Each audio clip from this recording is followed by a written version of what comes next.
Sorotan lain, Saudara, Menteri Investasi Kepala BKPM Bahlil Lahadalia memastikan segera menerbitkan izin usaha pertambangan iup batubara kepada pengurus besar Nahdlatul Ulama atau PBNU. Hal ini disampaikan Bahlil saat mengisi kuliah umum di Perguruan Tinggi Nahdlatul Ulama. Menteri Bahlil mengklaim pemberian konsesi tambang batubara pada PBNU sudah melalui persetujuan Presiden Joko Widodo.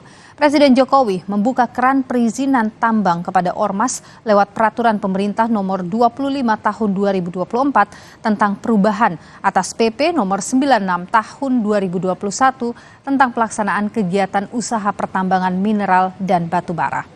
Arah tujuan berbangsa dan bernegara, maka yang korban adalah dalam Pilpres ada terjadi kemarin atas arahan dan pertimbangan dari beberapa menteri, bahkan telah disetujui oleh Bapak Presiden Jokowi, kita akan memberikan konsesi batu bara yang cadangannya cukup besar kepada PBNU untuk dikelola dalam rangka mengoptimalkan organisasi.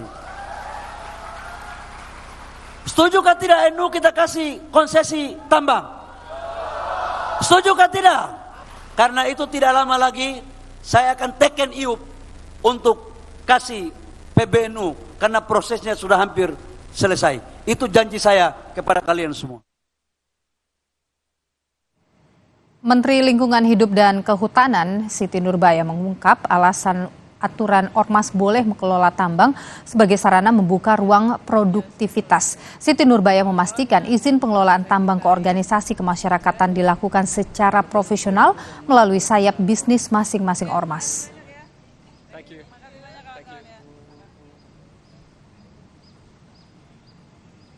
Undang-Undang Dasar itu kan mengatakan bahwa adalah hak azazi manusia untuk manusia menjadi produktif. Jadi ruang-ruang produktivitas rakyat, apapun salurannya harusnya diberikan. Maka ada hutan sosial berikan kepada rakyat. Nah, ormas itu pertimbangannya itu tadi karena ada sayap-sayap organisasinya yang memungkinkan. Daripada ormasnya setiap hari nyariin proposal, minta mengajukan proposal, kan lebih baik dengan sayap bisnis yang rapih dan tetap profesional. Itu sih sebetulnya. Presiden Jokowi menaikkan Peraturan Pemerintah Nomor 25 Tahun 2024 tentang perubahan atas PP Nomor 96 Tahun 2021 tentang pelaksanaan kegiatan usaha pertambangan mineral dan batubara. Pada pasal 83A secara khusus membahas wilayah izin usaha pertambangan khusus atau WIUPK secara prioritas. Berbunyi, dalam rangka peningkatan kesejahteraan masyarakat, WIUPK dapat dilakukan penawaran secara prioritas kepada badan usaha yang dimiliki oleh organisasi kemasyarakatan keagamaan.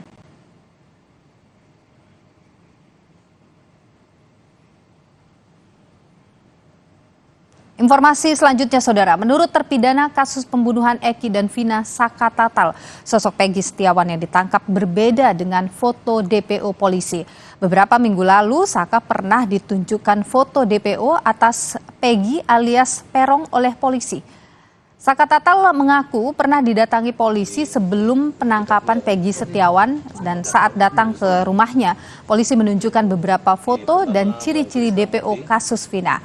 Menurut Saka, berdasarkan foto yang diperlihatkan pada dirinya kala itu dengan Peggy Setiawan yang saat ini dijadikan tersangka memiliki perbedaan ciri-ciri yang cukup jauh. Masa depan tentang suatu yang menjadi polemik. 2 minggu yang lalu ada kepolisian dari Polresta Cirebon dan Polda Bandung datang ke rumah dan menanyakan bahwa yang DPO tersebut dan dikasih tahu foto-fotonya dan nama-namanya.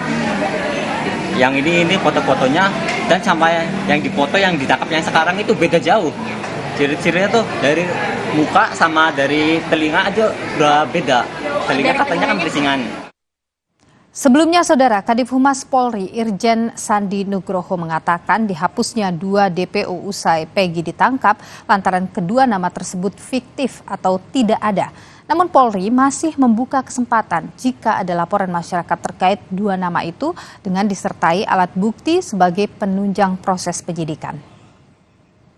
Oleh Dirkrim Polda Jabar bahwa tadinya DPO ada 3 menjadi 1, karena alat bukti yang mengarah kepada dua orang ini sampai dengan saat ini masih belum mencukupi. Bahkan ada beberapa keterangan saksi yang menyampaikan itu adalah fiktif, nama fiktif. Nah, oleh karena itu masih didalamin, masih dikerjakan. Apabila memang ada keterangan, informasi, tambahan alat bukti, tambahan saksi, ataupun yang lainnya untuk membuat terang benderang tindak pidana ini, tentu saja kepolisian akan sangat berterima kasih.